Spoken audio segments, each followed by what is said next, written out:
ఈయన కూడా శివభక్తుల్లో ఒకడు. ఈ శివానంద లహరి అనేది ఈయన రచించాడు అప్పయ్య దీక్షితుడు. రాసి ఈ భక్తి జ్ఞానం రెండింటినీ కూడా శివుడు ఈయనకి ప్రసాదించాడు. తర్వాత బిల్వమంగళుడు శివుని అనుగ్రహంతో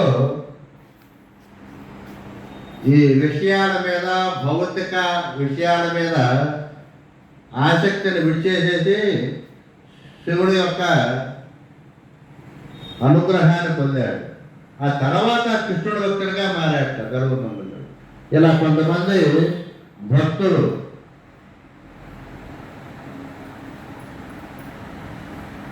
ఇంకా ఉన్నారు. భక్తులు క్లుప్తంగా మనం చెప్పుకున్నాం. తర్వాత శివుడు భక్తిలో మనం చూసేది ఏంటంటే అహంకార రహితమైన అభిమానం లేని భక్తిని చూస్తాడండి. నేనే చేశాను, నేనే గొప్పవాడిని అనే మాటలు శివుడు అసలు ఇష్టపడ్డాడు. నిజమైన భక్తి, హృదయంలో ఉండే భక్తిని ఆయన పరిశీలిస్తాడు. బాహ్య పూజలు, వైభవం అంటే ఆయనకి ఇష్టం ఉండదు. నిస్వార్థ ప్రేమ, శివుణ్ణి ఆరాధించడం కోసం ఆరాధించే భక్తుడిని నిస్వార్థంగా నన్ను పూజించాడా, నన్ను అర్చించాడా అనేది చూస్తారు.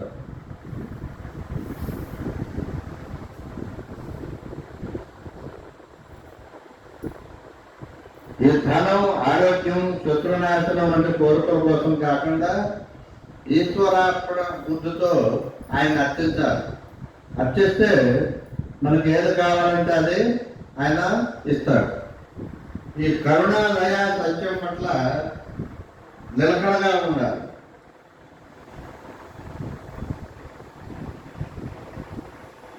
ఈ శివుడు భక్తుల్లో ఈ దయా, క్షమ, సత్యనిష్టత కూడా చూస్తారు.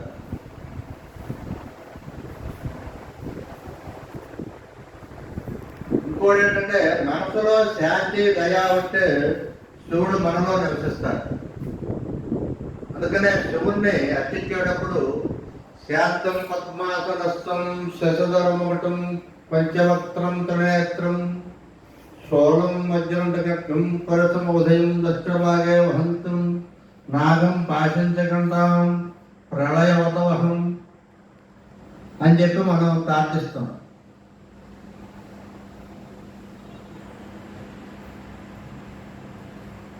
మన హృదయంలో ప్రశాంతత, నిర్మలత్వం ఉందా లేదా అనేది ఆయన చూస్తాడు.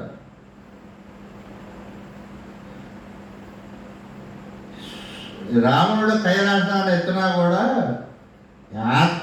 ఆత్మార్పణతో శివుడు స్తోత్రం చేసినందువల్ల శివుడు సంతోషించాడు.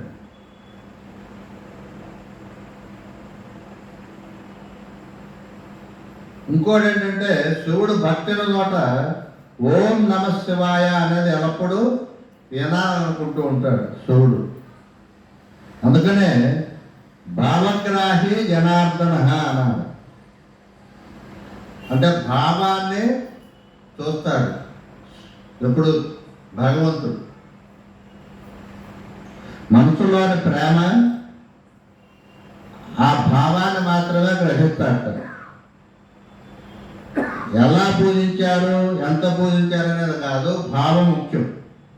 అంటే స్వచ్ఛమైన మనసు, నిస్వార్థ భక్తి, అహంకారం లేకుండా ఉంటూ ఇవన్నీ కూడా భక్తిలో శివుడు గ్రహించేది. హృదయపూర్వకంగా పిలిస్తే చాలు పలుకుతాడు. అందుకనే బోళాశంకరుడు అని చెప్పి అంటారు ఆయన.